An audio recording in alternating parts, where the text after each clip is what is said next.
Hello, welcome back to the channel. Today, we're going to master the art of linking databases in Notion, perfect for those looking to streamline their workflow in 2025. Let's dive right in. Our first step is to create two separate databases. Why do we do this? Well, having two databases is essential because we're going to establish a connection between them. This is a great way to organize and connect related information. Now that we've done that, it's time for step 2, adding a relation property to one of the databases.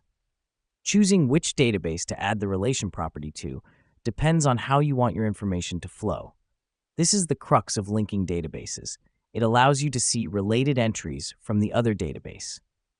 All right, moving on to step 3. Click on the relation property and select the other database you want to link. This helps us because it creates a bridge between the two databases.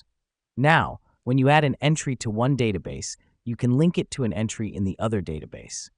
Let me explain why this matters. It reduces repetitive tasks and helps you navigate your information more efficiently. The final step is to add entries and start linking.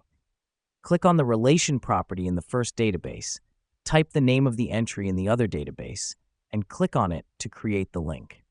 This is where the magic happens. Here's what's happening behind the scenes. Notion is creating a backlink in the second database.